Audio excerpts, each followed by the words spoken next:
बिस्मिल्लाहिर्रहमानिर्रहीम। अभी साबका खातून अव्वल बुशरा बीबी साहबा से बनीगाला में मुलाकात हुई है। मुलाकात का अहवाल ये है कि एक तो जब उनसे बातचीत शुरू हुई तो उनको सांस लेने में दुश्वारी जो है वो पेश आ रही थी, उनका सांस फूला हुआ था। दूसरे नंबर पर इससे पहले थोड़ा सा ये बता दूं कि जब बीबी साहबा को गिरफ्तार किया गया था ना उनके कोई सांस का कोई मसला था, ना ब्लड प्रेशर का मसला था, ना कोई दिल का मसला था, ना कोई मैदे का मसला था, ना कोई किडनी का मसला था। अब आगे सुने। उनके बाजू में लेफ्ट साइड से यहाँ से उन्होंने कहा कि दर्द जो है यहाँ तक वो दर्द जो है वो होता है और वो दर्द जो है अभी भी जारी है। और ये पेन जो है ये जिस तरह से हो रहा है, ईसीजी जब करवाई गई तो क्यू लाइंस जो है उसके अंदर वाज़ेह तौर पर दिखाई दी। क्यू लाइंस का मतलब है कि उन्हें हार्ट अटैक हुआ है। उसके साथ साथ उन्होंने ये बताया कि जो किडनी है उसमें पेन है। ये किडनी में कल भी उन्हें पेन था, ज़्यादा था, और किडनी के हवाले से जो पेन है वो उन्होंने बताया है। कल उन्होंने ये भी बताया कि एक दिन में 7 पानी की बोतलें मैंने पी हैं। तो उन्होंने कहा मैं पागल हूँ कि मैं 7 बोतलें पानी की पीऊँ, और वो भी उन्होंने कहा कि मैंने कंट्रोल किया कि ज़्यादा ना पीऊँ कि वो ज़्यादा नुकसानदेह होता है।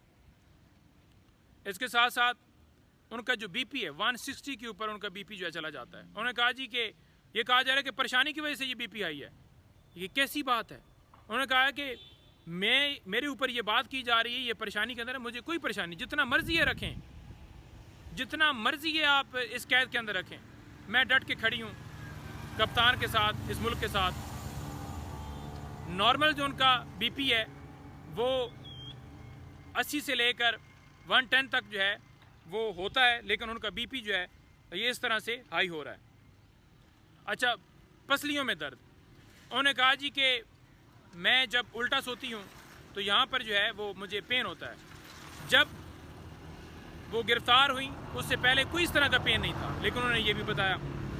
उसके साथ साथ उन्होंने कहा जी कि एंडोस्कोपी है जो करवाई गई उसकी वीडियो आज तक क्यों नहीं दी गई। मैंने कहा जी मैंने जाकर रजू किया, बात की डॉक्टर साहब से, उन्होंने नहीं दी। उन्होंने कहा जी कि हम नहीं दे सकते। उन्होंने कहा क्यों नहीं ये दी जा रही। अच्छा, तीसरे नंबर पर उन्होंने कहा कि ये एक गलत तासर फैलाया जा रहा है कि हम रिहाई चाहते हैं, हम जो है वो परेशान हैं, हम रिहाई चाहते हैं और टेंशन की वजह से ये है और रिहाई का मुतालबा कर रहे हैं। कोई रिहाई का मुतालबा नहीं कर रहे। उन्होंने कहा जी कि जब सज़ा सुनाएगी तो मैं खुद चलकर जेल में गई कि मुझे गिरफ्तार किया जाए, और एक दफ़ा भी हमने ये नहीं कहा कि रिहाई दी जाए। देखें, हम ये कह रहे हैं कि वो जो है वो बीमार हैं, ये किया गया है, जहर दिया गया है और उनकी तबीयत नासाज है, ये इतनी सारी चीज़ें हो रही हैं। जब उन्होंने हाथ ऐसे उठाया तो उनका हाथ जो है वो उंगलियां जो हैं वो वाइब्रेट कर रही थी। तो उन्होंने कहा जी कि ये जो बात की जा रही है कि हम जो है वो रिहाई के लिए कर रहे हैं। देखिए, एक शख्स अगर कैद है तो उसका हक है कि उसका इलाज जो है जहाँ से वो करवाना चाहे वो करवा सकता है।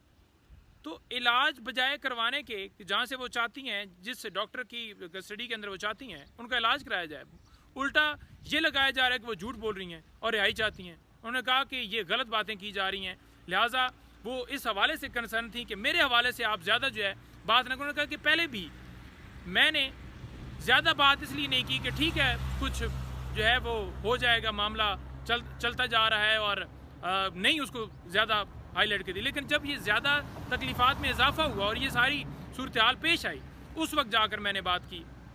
अभी भी उन्होंने कहा कि आप ज़्यादा जो है इमरान खान साहब के ऊपर फोकस रखें, इमरान खान साहब के हवाले से बात करें। लेकिन देखें, ये हमारा फ़र्ज़ है, हमारा हक़ है, हमारा हक़ है कि उनके बारे में बात करना। साबका खातून अव्वल हैं, इस कौम की वो माँ हैं, और हमारा फ़र्ज़ है कि वो इस मुल्क की खातिर कुर्बानी दे रही हैं। इस मुल्क की खातिर उन्हें जो है पाबंद सलासल किया गया है। इस मुल्क की खातिर हमारे कप्तान को पाबंद सलासल किया हुआ है। उन्होंने कहा है कि मैं इमरान खान की कमज़ोरी नहीं हूँ, मैं इमरान खान की ताकत हूँ। ये जो समझ रहे हैं कि ये सारी नापाक हरकतें करके खान साहब को, बीबी साहबा को तोड़ लेंगे, तो ये इनकी भूल है। वो उनकी ताकत हैं और उनके साथ डट के खड़ी हैं। और उन्होंने ये भी कहा है कि जब इस्लामाबाद हाई कोर्ट में केस समाअत के लिए फ़िक्स है सोमवार को, तो मुझे वहाँ पर क्यों नहीं बुलाया जा रहा। उनको वहाँ पर बुलाया जाए वो अपनी सारी जो है वो कंडीशन वो बताएं, ताकि देखें हम ट्रीटमेंट कह रहे हैं ना कि इलाज किया जाए, और हम ये कह रहे हैं कि जिन्होंने ये नापाक हरकत की है, जहर दिया है, उनके खिलाफ कार्रवाई की जाए, क्योंकि जब उन्हें गिरफ्तार किया गया था उस वक्त उन्हें कुछ भी नहीं था। तो ये हमारा हक है। और दूसरे नंबर पर उन्होंने कहा है कि इद्दत केस के अंदर जज साहब क्यों नहीं बुला रहे।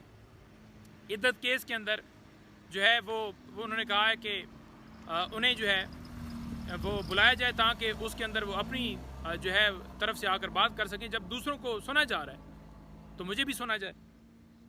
इसके साथ साथ जो है वो दीगर चीज़ें जो हैं वो मुख्तलिफ बातें हमारी जो हैं वो डिस्कस होती रहीं, और जो एक प्रोपेगेंडा जो है वो किया जा रहा है ओवरऑल सोशल मीडिया के ऊपर, तो उन्होंने यही कहा है कि ये प्रोपेगेंडे जितने मर्जी है कर लें, हमें जो है वो जो जितनी बातें मर्जी है कर लें, हमें कोई भी चीज़ इनकी तोड़ नहीं सकती। हम जो है वो डट के खड़े हैं और किसी सूरत जो है वो ग़ुलामी मंजूर नहीं करेंगे।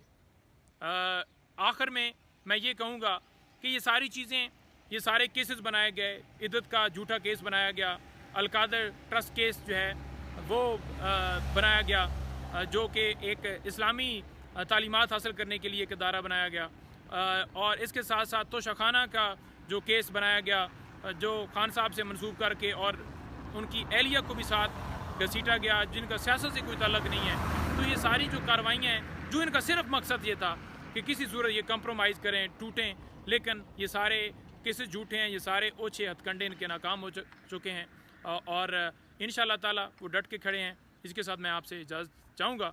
बहुत शुक्रिया। पाकिस्तान जिंदाबाद।